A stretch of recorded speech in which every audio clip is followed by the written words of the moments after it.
Vraiment béni de ce que Dieu accomplit, Dieu fait. Et je crois que c'est un rendez-vous que Dieu a inspiré. Et il est en train de fortifier, de guérir les cœurs, de les fortifier. Il est en train de continuer à amener son Église à être en marche pour lui. Alléluia. Pour ma part, c'est ma troisième participation sur ce thème du mois. J'avais fait une première participation. J'avais ouvert le thème de la résilience sur résister. La résilience, c'est résister. Et dans la définition de la résilience, il y a cette notion de savoir rebondir face aux difficultés qui nous arrivent. On avait vu ensemble ce deuxième volet qui était affronté dans la notion d'être un vaillant. C'est savoir garder le cap, quelles que soient les circonstances, quelles que soient les nouvelles. Et on avait vu ensemble que l'Éternel Dieu est nommé comme étant un vaillant guerrier. L'Éternel Dieu, dans Exode chapitre 15, verset 3, est un vaillant guerrier. Son nom est l'Éternel. Et c'était incroyable de voir que dans ce verset-là, l'Éternel, c'est Dieu, bien entendu, mais le vaillant guerrier, eh bien, il y a la notion de l'homme qui affronte, l'homme qui combat. Et en fait, Dieu, oui, est Dieu, mais il sait aussi être là à la portée des hommes, parce qu'il veut que les hommes, non pas que les hommes deviennent des dieux, mais que les hommes et les femmes soient des guerriers et des guerrières pour le Seigneur. Et nous avions bien vu aussi à ce dimanche-là que ce n'est pas contre la chair et le sang, ce n'est pas contre notre voisin, une personne humaine que nous devons combattre, mais il y a un combat spirituel et il y avait cette notion, soyez courageux, sois fort et courageux. Et je vous avais encouragé à revêtir toute l'armure spirituelle. Alléluia. Toute l'armure spirituelle, non pas seulement que les armes défensives, mais également les armes offensive pour continuer à aller de l'avant. Et on avait vu ensemble, on avait terminé, j'enchaîne avec le même verset de 2 Timothée chapitre 4 verset 7. L'apôtre Paul dira dans la fin de ses jours, j'ai combattu le bon combat, j'ai achevé la course et j'ai gardé la foi. Alléluia. Eh bien, ce matin, bien-aimés, nous, la course n'est pas encore terminée. Et dans la notion d'avancer ce matin, j'aimerais qu'on puisse voir ensemble, voir et vivre au-delà des circonstances. Nous pouvons dire, je combats le bon combat, je garde la foi, car je vais achever la course. Il y a cette notion d'avancer. Oui, je résiste, oui, j'affronte le moment, mais je vais avancer, car je vais achever la course. Alléluia. Et je veux juste, dans le terme avancer et voir et vivre au-delà des circonstances, je voudrais mettre une parole que le pasteur Denis Morissette nous a dit la semaine dernière. Il a parlé de nombreux traumatismes que l'homme, la femme peuvent vivre dans le cours de la vie aussi un combat. Et il avait cité ceci, je ne suis pas responsable de ce qui m'est arrivé, mais je suis responsable de savoir ce que je vais faire avec ce qui m'est arrivé. Et dans la notion de continuer à avancer ce matin, bien aimé, c'est une chose qu'il faut décider de faire, malgré ce qui nous est arrivé. J'aimerais juste souligner que cette phrase, elle fonctionne aussi si je suis responsable de ce qui m'est arrivé. Il arrive que nous soyons responsables de ce qui nous arrive. Et bien aimé, je crois que le plus important, ce n'est pas de culpabiliser sur notre responsabilité de ce qui nous est arrivé si quand ce qui nous arrive n'est pas glorieux. Mais le plus important, c'est ce que je fais maintenant, quel choix je décide maintenant que ça m'est arrivé, même si j'ai été responsable. Alléluia. Et bien aimé, dans la notion de voir et vivre au-delà des circonstances, j'aimerais prendre un exemple. C'est un exemple que j'aime utiliser, voire réutiliser selon les situations. J'aimerais qu'on aille un instant auprès d'un homme de la Bible qui s'appelle Jacob. Et on va voir comment il a réagi, voir et vivre au-delà des circonstances. Et la circonstance, elle était importante parce que nous allons lire dans la parole le moment où sa femme Rachel est décédée. Nous sommes dans Genèse, au chapitre 35, au verset 16. Il est écrit que Jacob et sa famille font un voyage, ils partirent de Bethel. Et il y avait encore une certaine distance jusqu'à Ephrata lorsque Rachel accoucha. Et il est écrit qu'elle eut un accouchement pénible. Pendant les douleurs de l'accouchement, la sage-femme lui dit « N'aie pas peur, car tu as encore un fils. dans la notion du fils, dans la culture de l'époque. Et c'était une question d'héritage, de force, de puissance. Là, et c'était cette notion-là d'honneur. C'était la culture de l'époque. Et alors qu'elle est là, il dit que alors qu'elle allait rendre l'âme, après avoir mis au monde cet enfant, ce garçon, alors qu'elle allait rendre l'âme car elle était mourante, elle lui donna le nom de Benoni, mais Jacob l'appela Benjamin. Quand nous regardons en amont quelques versets auparavant, nous voyons que Dieu vient de renouveler sa promesse à Jacob. Une promesse qu'il avait reçue 20 ans auparavant. Et Dieu va dire à Jacob, au moment où il dit, il faut que tu reviennes du côté de chez toi, tu vas faire ce voyage, il va lui dire, je suis le Dieu Tout-Puissant. Et Jacob, sois fécond, multiplie-toi. Une nation, une multitude de nations naîtront de toi, même des rois sortiront de ta descendance. Jacob a reçu un renouvellement de la promesse de Dieu de fécondité, de postérité, de descendance.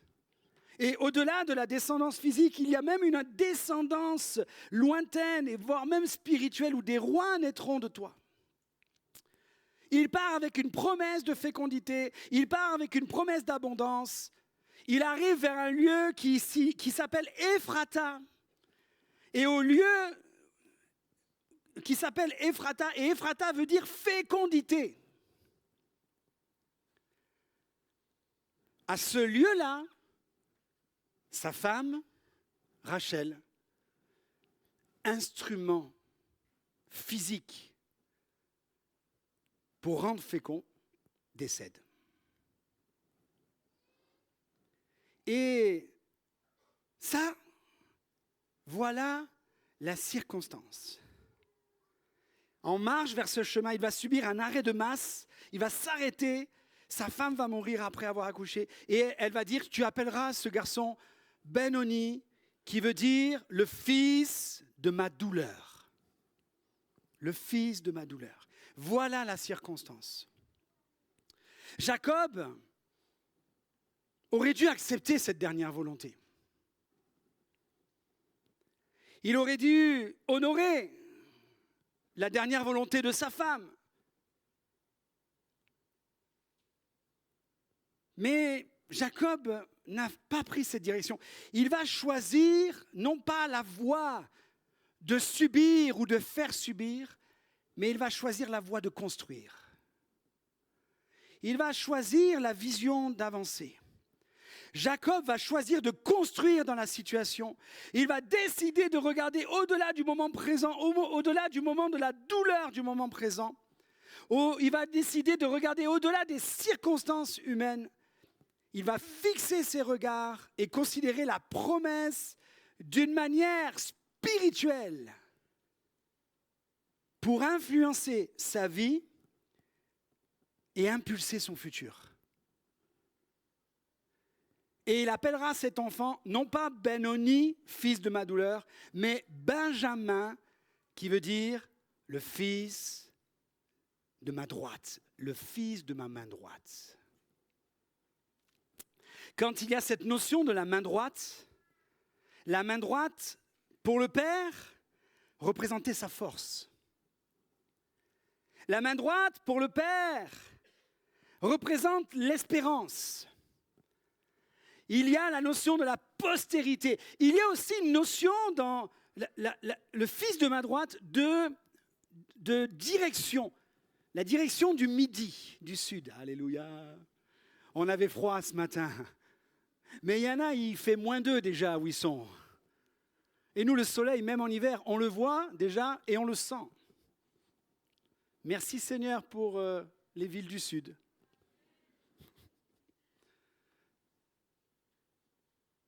Dans la notion du midi, là, la direction du midi, c'était la direction qu'empruntaient les bergers pour les bons pâturages. Mais également, la direction du midi, c'était aussi dans la notion de, quel que soit l'endroit, de se rappeler que le midi montre l'entrée du temple plus tard. Et il y a toute une notion spirituelle. En fait, Jacob voit au-delà des circonstances. Il veut amener sa famille à vivre au-delà des circonstances. Il faut continuer d'avancer. C'est cela, bien-aimés. Avancer, c'est voir et vivre au-delà de la circonstance. Jacob a choisi la vision de la foi, celle qui ne s'arrête pas aux circonstances de la vie, de l'épreuve, de la fatalité même parfois. Mais cette vision qui nous permet de continuer de marcher avec la force, le courage, l'espérance. Et cette force, ce courage et cette espérance que nous avons en Dieu. Alléluia. Ne nous arrêtons pas pour nos vies aux circonstances et conséquences humaines, mais regardons au-delà en fixant nos regards sur ce que Dieu peut accomplir dans la circonstance et même avec la circonstance. Bien-aimés, la foi nous conduit en avant. La foi nous conduit en avant puisque la Bible déclare qu'elle est la ferme assurance des choses qu'on espère. Est-ce que vous espérez quelque chose pour ce qui est en arrière? Ce qui est en arrière, c'est en arrière. Ce qu'on peut espérer, c'est pour ce qui est en avant. La foi, c'est la ferme assurance des choses qu'on espère. C'est la démonstration de ceux que nous ne voyons pas encore. C'est-à-dire que la foi nous permet de vivre la mise en marche, d'être en route, d'aller en avant vers ceux que nous ne voyons pas encore. Alléluia. Et dans la notion avec Dieu, bien-aimé, ce matin, j'aimerais nous rappeler que Dieu peut faire au-delà de notre entendement. C'est ça qui va générer notre foi. Dieu peut faire au-delà de notre entendement, et je reviens sur ce verset que nous avions cité dès le début du mois. Dieu peut faire par la puissance qui agit en nous, alléluia, infiniment. Il y a toujours quelque chose de nouveau qui peut se produire avec Dieu. Infiniment au-delà de ce que notre intelligence, on a entendu parler d'intelligence ce matin. Ne sclérosons pas le bras de Dieu, ne bridons pas le bras de Dieu avec notre intelligence. Parce que Dieu peut faire au-delà de ce que nous pensons et ce que nous demandons. Bien-aimé, quand tu pries pour recevoir la consolation de Dieu dans la maladie, dans le deuil, Dieu peut faire au-delà. Dieu peut faire au-delà. Et le au-delà, par exemple, dans les infinis exemples qu'il peut y avoir avec Dieu, demander la consolation de Dieu, la force dans la maladie, Dieu peut te donner au-delà. Il peut te donner, toi, une fois que tu reçois la consolation, de devenir quelqu'un qui est une source de consolation pour ceux qui en manquent. Voyez le au-delà? Quand nous prions pour nos familles, croyants ou non-croyants, Dieu peut faire au-delà.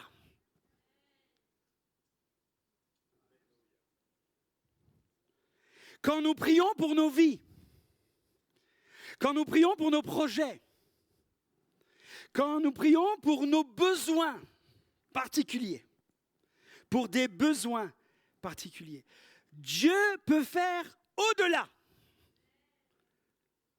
Parce que Dieu est le Dieu de la provision. Dieu peut faire au-delà. Amen. Je repensais à ce texte bien connu des croyants. Dans un temps de disette, dans un temps d'arrêt, dans un temps de sécheresse, dans un temps de famine, Dieu va dire au prophète Élie, va à Sarepta, là j'ai ordonné à une veuve de te nourrir. Élie s'exécute. Il arrive à Sarepta et effectivement, il est conduit dans la providence de Dieu. Et cette femme, elle rencontre Élie et Élie lui dit, fais-moi manger. Et cette femme, elle est là, elle dit, écoute, je n'ai plus qu'un peu de farine, un peu d'huile. J'étais en train de ramasser du bois pour faire cuire le dernier repas, parce que c'est la dernière provision qui nous reste dans la maison. Je fais un dernier repas pour mon fils et moi, et après, on va mourir. Ça, c'est la circonstance. Et Élie, il a déjà la vision de voir et vivre au-delà de circonstances. Fais-moi d'abord avec ça à manger. Et c'est là que c'est important de réaliser qu'il y a un plan de Dieu bien précis. Je rappelle que cette dame, cette veuve, elle avait reçu dans son cœur, puisque si Dieu dit à Élie, j'ai ordonné à une veuve de te nourrir, c'est que cette femme, elle a reçu quelque chose de la part de Dieu. Et à ce moment-là, la circonstance humaine du moment, c'était je fais mon dernier repas et je meurs. Mais dans son cœur, il y avait déjà le fait de voir plus loin. Le fait de vivre au-delà de la circonstance. Et elle a accompli cela. Et il est dit que chaque jour, le peu de farine et le peu d'huile s'est renouvelé et n'a pas manqué pendant tout le temps de la famine. Avec un petit peu de rien, Dieu fait beaucoup de tout. Alléluia. C'est pas noté ça. Avec un petit peu de rien, Dieu fait beaucoup de tout. Alléluia. Dieu s'y prend comme ça. Mais Dieu est infiniment au-delà. Une autre femme, veuve aussi. Elle n'a plus d'argent, elle n'a plus rien. Et qu'est-ce qui se passe? Elle a des dettes au point où elle avait, à l'époque ça se faisait comme ça, eh bien ses fils étaient dans l'hypothèque. Et là, vu qu'elle ne pouvait pas honorer de sa dette, eh bien les créanciers sont venus et disent on va prendre tes fils maintenant, ils vont être nos serviteurs. Et là, cette femme a crié à un autre homme de Dieu, c'était Élisée, le successeur d'Élie. Et là, Élisée dit, qu'est-ce que tu as à la maison? J'ai un peu d'huile encore, un vase. Ok, rassemble tous les vases vides que tu peux. Rentre chez toi avec tes enfants, ferme la porte. Quand tu pries, entre dans ta chambre, ferme la porte. Et Dieu qui est là te voit dans le lieu secret. Et là, il est dit que cette femme Dieu va lui dire, Élisée va lui dire de la part de Dieu, eh bien tu vas remplir avec le peu d'huile que tu as dans ton vase, tu vas remplir. Et Dieu a multiplié l'huile. Et jusqu'à un moment donné, il va dire, oh, il n'y a plus de vase, ça y est, on a rempli tous les vases vides. Et là, en une fois, Dieu a donné la provision pour toutes les autres fois. Il y a des fois où Dieu agit en te donnant, en te renouvelant le peu tous les jours pour avancer jusqu'au bout. Et puis il y a des fois où Dieu pourvoit entièrement la solution pour que tu ailles, c'est le même objectif, que tu ailles jusqu'au bout. Que tu ailles jusqu'au bout. Alléluia. Quand nous prions pour notre Église, bien-aimés, Dieu peut faire au-delà. On priait pour avoir un local. Le premier local que j'ai visité en arrivant il y a 12 ans, c'était un local de 300 mètres carrés, il nous semblait déjà pas mal grand. Et puis, on s'est dit, peut-être que Dieu veut plus, puisque les portes se sont fermées au fur et à mesure. Et puis, la vision a commencé à grandir. Dieu, au-delà de tout, il peut au-delà. Bien-aimés, franchement, si même nous, Église, même moi, pasteur, même tous ceux qui étaient là, qui avons œuvré pour la construction de ce local, si on avait dit le coût final de ce local au début, on serait parti en courant. Mais la foi nous a permis de croire au Dieu qui peut au-delà. Et nous avons vécu au-delà de ce que nous avons pensé, voire même demandé. Et je me dis, et c'est pas fini. Alléluia. Je ne peux pas parler de tous les projets qu'il y a dans mon cœur, sinon non, tranquille Christophe, calme-toi. Mais Dieu va faire au-delà. Amen. Quand nous prions pour nos jeunes, pour que même des jeunes se lèvent pour Jésus-Christ, Dieu peut faire au-delà. Alléluia. Quand nous prions pour nos petits-enfants, pour que nos petits-enfants un jour entrent dans le plan que Dieu a prévu pour eux, Dieu peut au-delà. Il peut faire au-delà. il peut faire d'eux des hommes et des femmes qui vont faire entrer d'autres personnes dans le plan de Dieu pour leur vie. Alléluia! Amen! Le 17, il va y avoir des enfants qui vont chanter là. Moi, je vais être là, je vais me réjouir. Mais vous savez, des fois, c'est des prières que je fais. Vous ne les entendez pas, ces prières-là, mais elles sont dans mon cœur. Seigneur, qu'un jour, un de ces enfants m'enseigne ta parole et que je sois étonné par l'enseignement de cet enfant. Alléluia. Ce n'est pas l'enfant qui va enseigner, c'est l'enfant qui va devenir, qui va grandir et qui un jour va rentrer dans le plan de Dieu. Et je l'ai déjà vécu, bien-aimé. Je l'ai déjà vécu, ça. J'ai des jeunes qui se sont convertis lorsque j'étais leur pasteur de jeunesse, qui aujourd'hui enseignent la parole. Ils ont fait des études plus importantes que moi au niveau de la théologie. Et il m'est arrivé des moments où j'ai été béni et régalé d'entendre un enseignement que moi, je n'avais pas encore appris. Alléluia! Merci Seigneur. Nous pouvons faire connaître nos besoins à Dieu. Et sa paix, qui surpasse toute intelligence, ça revient. Je crois que ce matin, quelqu'un a besoin d'entendre que laisse ton intelligence, laisse Dieu nourrir ton cœur. Et la foi, elle vient de ce qu'on entend, quand ce qu'on entend vient de la parole de Dieu. Pas de la parole des hommes, pas de l'enseignement, pas de l'expérience. Elle les génère, oui, mais la foi, elle vient de la parole de Dieu. Alléluia. Amen. Allez, j'accélère un petit peu. Avancer, c'est rester à son poste. Pas à son poste de télévision. Tu n'avances pas trop quand tu restes à ton poste de télévision. Tu restes à ta place. Rester à son poste. Avancer, c'est garder et aussi attendre la volonté de Dieu, la promesse de Dieu, au-delà des circonstances. Il y a un homme dans la parole de Dieu, un prophète. Je vous encourage à lire ce prophète, c'est Habacuc, il n'y a que 3 chapitres. Premier chapitre, nous voyons l'état des lieux de l'environnement d'Habacuc. Le gars, il est croyant, il est homme de Dieu, autour de lui, c'est la déchéance spirituelle. Et il exprime, jusqu'à quand, Seigneur? Tout le premier chapitre décrit la déchéance spirituelle. Et il dit dans ce moment-là, je veux me tenir, je veux pouvoir me tenir et entendre ce que Dieu va me dire. Et voilà quand on passe dans le chapitre 2, et Habacuc va dire, je veux être à mon poste.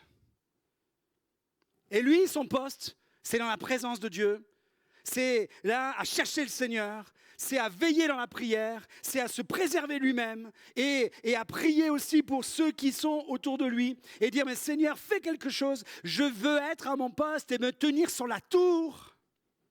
Je veux veiller pour voir ce que Dieu me dira et ce que je répliquerai, ce que je répliquerai à mes reproches. C'est-à-dire, il attend de Dieu et il veut essayer de discuter avec Dieu.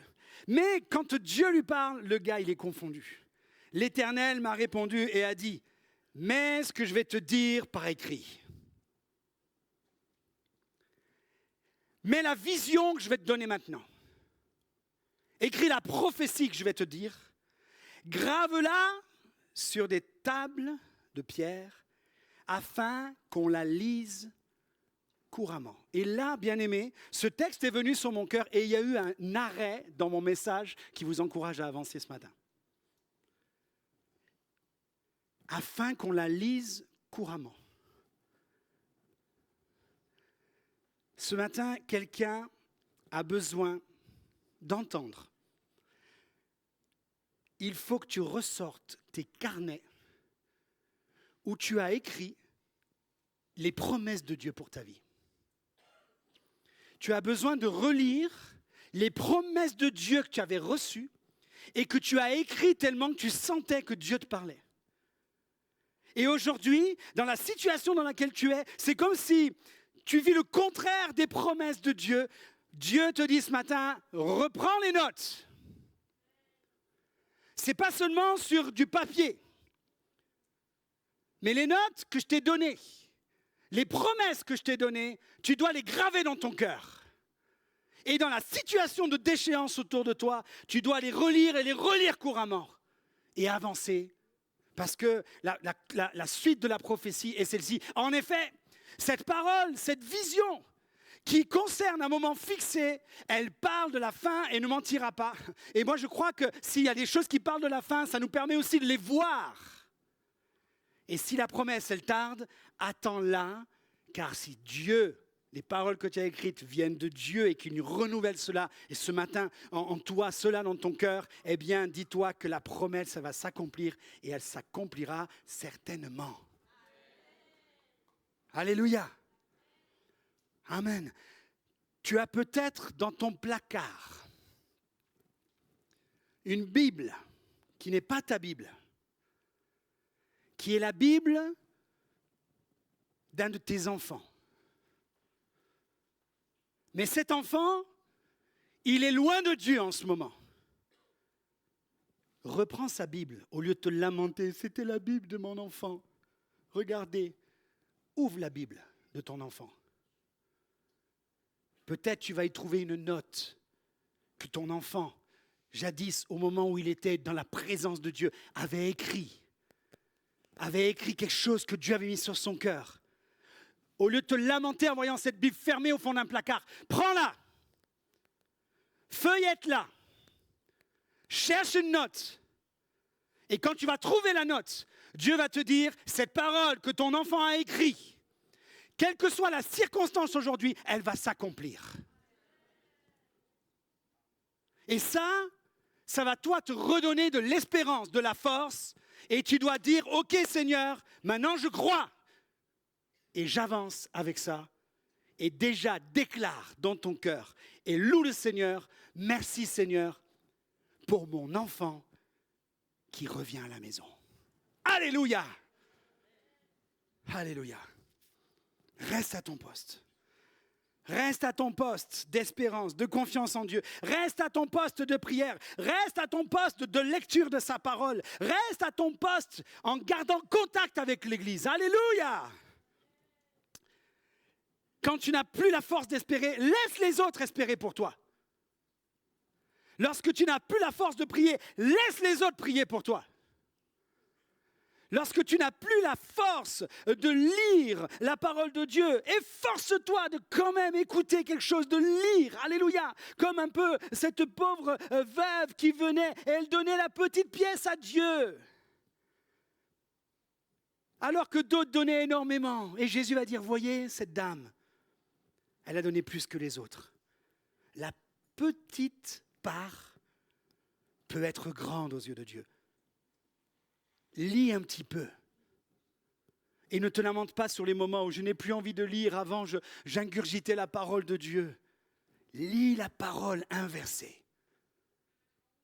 Et avec ça, Dieu veut produire la vie en toi. Et tu es agréable à Dieu. Alléluia. Gloire à Dieu. Viens encore au rassemblement. Soit cette parole, elle est pour quelqu'un qui nous écoute en YouTube et Dieu dira, reviens au rassemblement. Enlève tes chaussons, c'est bien le dimanche matin avec la tartine d'écouter le culte, mais si tu peux être là, c'est ici ta place. Et si vous êtes là ce matin et vous entendez ça, eh bien cette parole, je vous encourage. Parce que peut-être tu es venu en disant c'est la dernière fois. Eh bien, ce message te permet de voir et vivre au-delà de la circonstance de la dernière fois. Et moi, je t'appelle pour le toujours. Parce que nous sommes appelés à vivre toute l'éternité. Le bonheur et la grâce m'accompagneront et j'habiterai tous les jours dans la maison de l'Éternel. Alléluia. Amen. Allez, je termine un dernier point. Mais comme je n'ai pas encore invité les musiciens, ça veut dire que j'en ai encore pour 5 minutes. Je reviens juste sur le chapitre 3 d'Habakkuk. Tiens, excusez-moi, j'avais oublié ce verset. Habakkuk parle de la déchéance autour. Il se tient devant Dieu, il reçoit une parole de Dieu. À la fin, ça change. Lui, il voulait répliquer les reproches. Regardez ce qu'il dit. Il reçoit une parole. Dieu est en train de dire à Habakkuk, ça ne va pas s'arranger tout de suite, ton affaire. Ça ne va pas s'arranger tout de suite. Vous savez, c'est quoi le plus important? Que la situation change? Ou que Dieu me donne la puissance de changer dans la situation? La situation, là, n'a pas changé d'un iota. Et d'ailleurs, Habakkuk dira, Dieu m'a montré que le figuier ne fleurira pas. Il m'a montré que la vigne ne produira rien. Le fruit de l'olivier manquera, les champs ne donneront pas de nourriture, les brebis disparaîtront du pâturage et il n'y aura plus de bœufs dans les étables. Oh punaise!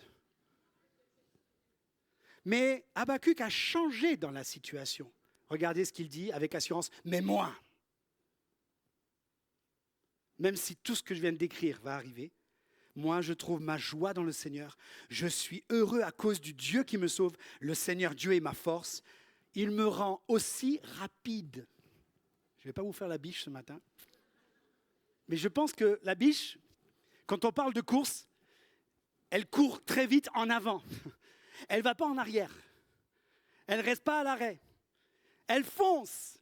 Eh bien Dieu, il peut changer ton cœur dans la situation. La situation peut rester arrêtée, mais toi, dans la situation, tu avances. Il te donne d'être aussi rapide que les biches et il te fait marcher sur les hauteurs. Alléluia. Voilà. Avancer, c'est aussi laisser Dieu nous rappeler où il veut nous conduire. Je reviens un peu sur les notes, Je crois que c'est important. Qu'est-ce que Jésus a dit à ses disciples lors d'un premier moment dans la barque ou un deuxième moment dans la barque? Passons de l'autre bord. Vous êtes d'accord? Jésus ne va pas dire passons de l'autre bord s'il sait qu'au milieu, ils vont tous mourir. Je pense que là, il aurait dit attendons. Ils partent, il y a la tempête et tous sont effrayés, mais Jésus, lui, il dormait. Pourquoi? Parce que Jésus savait qu'ils allaient arriver de l'autre bord. Ce n'est pas la tempête, aussi grande soit-elle, qui allait les arrêter. Et Jésus a calmé la tempête, ils ont bien été de l'autre bord. Il y en a un autre qui a traversé une tempête, Acte 27. Regardez la circonstance. Le soleil et les étoiles ne sont pas apparus pendant plusieurs jours. Les marins ou les anciens marins au milieu de nous, je ne sais pas si vous avez vécu des temps de tempête, mais bien sûr que vous avez vécu des temps de tempête. Tu ne peux pas dire à un marin, je ne sais pas si tu as vécu des temps de tempête. Un marin, il a obligatoirement vécu des temps de tempête. Il peut y avoir des tempêtes plus fortes que d'autres. Donc là, plutôt, la question, est-ce qu'il y a des marins ici qui ont vécu des très fortes tempêtes? Oui, des bras se lèvent, des bras se lèvent. Là, c'était une très forte tempête et le gars qui écrit, il n'est pas marin. Et ce qui fait peur dans l'affaire, c'est que les marins, y compris les marins, ils avaient perdu tout espoir d'être sauvés. Là, tu te dis, on est mal. Si toi, tu es passager et le marin te dit, on va mourir, toi, tu es mal si tu n'es pas marin. Déjà, ça fait 14 jours que ça dure. Je me dis, tu es mal, l'estomac, il est au pied, tu vois. On est dans cette circonstance. Le soleil et les étoiles ne sont pas apparus pendant plusieurs jours.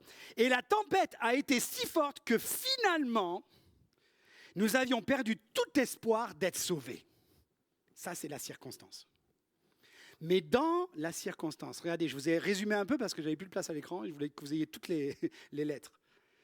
Alors, Paul, debout au milieu d'eux, il fait partie du nous du verset précédent. Mais alors Paul, debout au milieu d'eux, leur a dit, mes amis, il va dire, je vous invite à prendre courage car aucun de vous ne perdra la vie, seul le bateau sera perdu. Ça, il reçoit une promesse instantanée.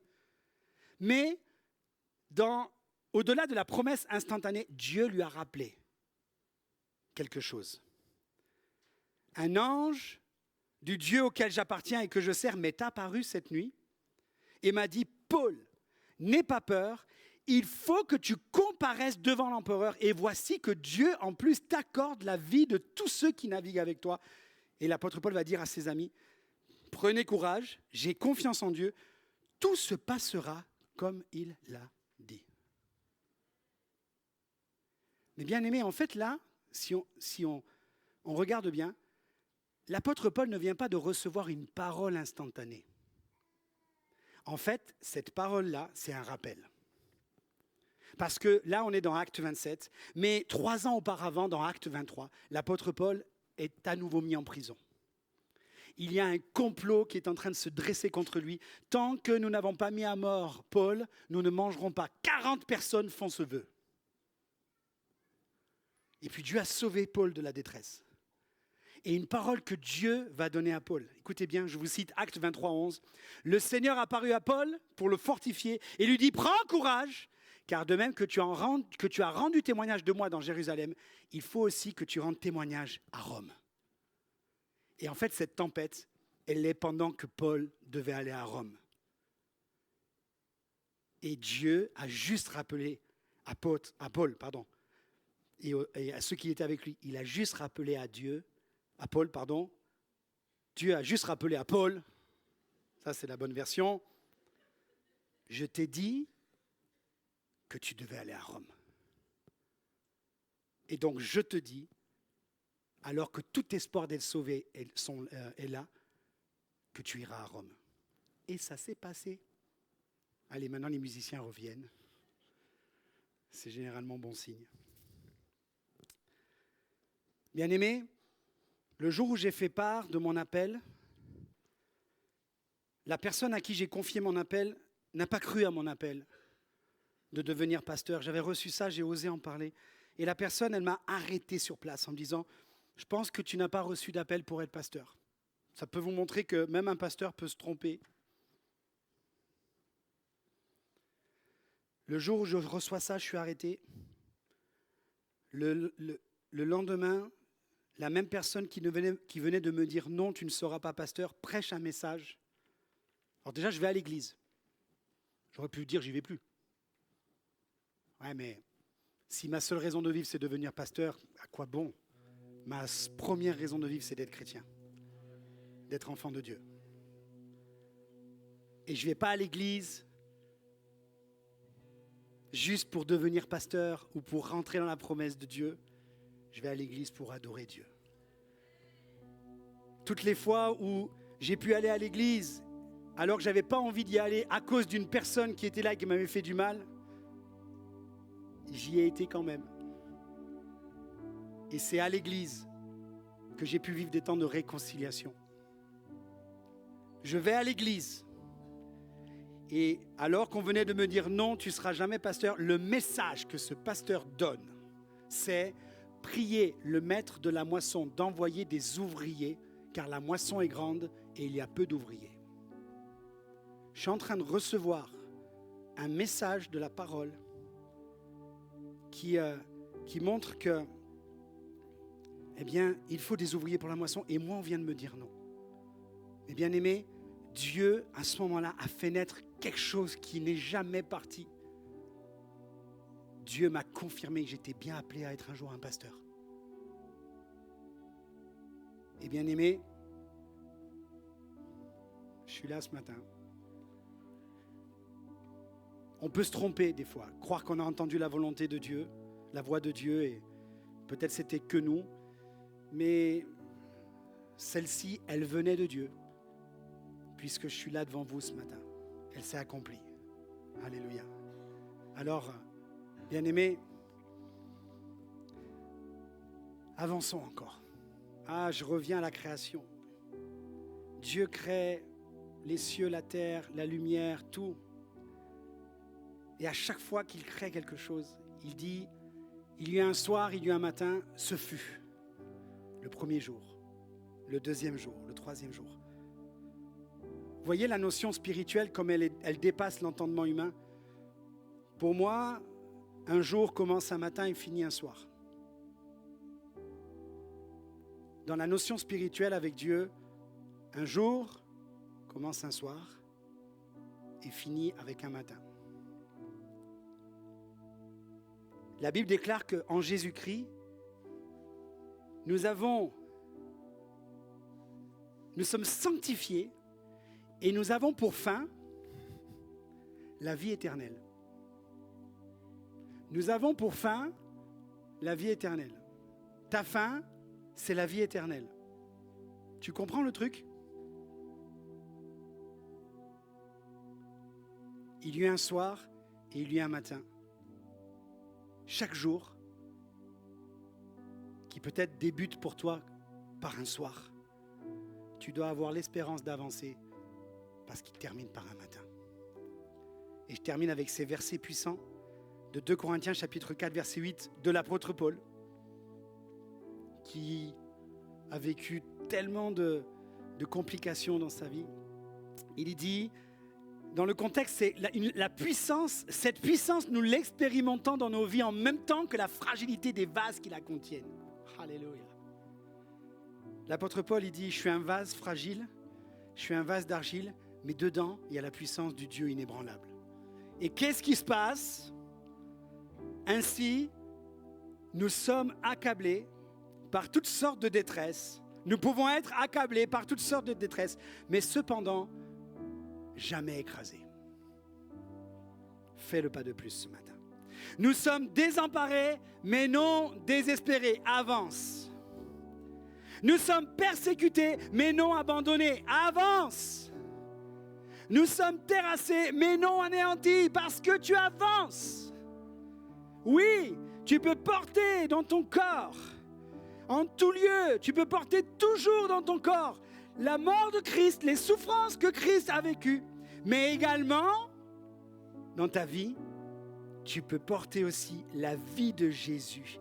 Tu peux porter ces souffrances et Dieu change et transforme les souffrances afin que la vie de Jésus soit elle aussi rendue manifeste pour notre corps et par notre corps.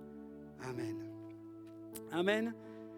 Alléluia. Alors qu'à la croix, tout est terminé pour les uns, c'est là que ça commence. Quelle nuit plus sombre il y a eu sur la terre que le jour où Christ a été crucifié. Il est dit qu'il y a eu des ténèbres sur toute la surface de la terre en plein midi. C'est le jour le plus sombre. Jésus meurt. Oui, c'est le jour le plus sombre. Mais au moment du jour le plus sombre, voilà que le troisième jour, Christ est ressuscité. Et au moment où tous pensent que c'est fini, que c'est perdu, c'est là que ça commence. C'est là que ça commence. Avance, mon frère, ma sœur. Alléluia. Ne crains pas les circonstances que tu vis, mon frère, ma sœur, mon ami, mais crois seulement en continuant d'avancer que tu peux le faire parce que Christ est ressuscité. Est-ce qu'on peut courber nos fronts un instant, bien-aimés? Prier ce matin, on va conclure ce thème de la résilience du mois, alléluia. Et nous rentrons dans le mois de décembre où nous voulons déclarer Noël, c'est la rencontre, alléluia. Il nous est né un sauveur, il est ressuscité, il est vivant, alléluia. Alléluia. Quelle incroyable vision spirituelle Dieu voyait. Lorsque Jacob a décidé d'appeler son fils Benjamin au lieu de Ben-Oni, sa femme est morte à Ephrata, la Bible qui dit, qui est Bethléem. Qui est Bethléem. Et à cet endroit, Ephrata, Bethléem, le Sauveur est né. Alléluia. Et là où ça a terminé pour Rachel, là où elle a déclaré « Fils de ma douleur », eh bien Jacob, prophétiquement, était en train de déclarer la vie. Car là où Rachel est morte, c'est là où le Sauveur est né. Et bien aimé, tout ce que tu penses pouvoir être fichu, mort en toi, dis-toi que Dieu, à cet endroit-là précis, peut faire tout commencer. Seigneur, on te remercie pour ce mois sur le thème de la résilience. Nous croyons que ce n'est pas un thème individuel, mais c'est le thème que tu as voulu pour notre Église, parce que nous croyons que, eh bien oui, dans l'Église que nous formons, où les hommes et les femmes de manière individuelle vivent des temps compliqués, vivent des temps difficiles, tu nous amènes, Seigneur, notre Dieu, à ne pas nous arrêter, mais à avancer encore. Alléluia. Et Seigneur, ce matin, merci parce que tu as renouvelé la foi, l'espérance, Seigneur. Tu as renouvelé les forces, Seigneur, mon Dieu. Merci, Seigneur, ce matin, d'agir et de conduire l'Église. Est-ce qu'on pourrait se lever tous ensemble pour ceux qui le veulent, ceux qui le peuvent, et déclarer ensemble avec ce dernier chant, Alléluia, eh bien, Jésus, tu es là. C'est le titre? Oui, c'est ça. Jésus, tu es tout pour moi. Amen. On peut déclarer ensemble, Jésus, tu es tout pour moi ce matin. On peut avancer avec cela. On peut rappeler à notre âme que Jésus est tout pour moi. On peut se rappeler des promesses. On peut venir et dire, Seigneur, tu as tout accompli. Alléluia. L'Église, elle est debout. Alléluia. Et l'Église, elle continue à avancer. On se joint dans cette prière, dans cette prosternation tous ensemble. Et on avance, bien-aimés. Alléluia. On avance parce que c'est à cela que nous sommes appelés. Alléluia, Jésus. Merci, Seigneur.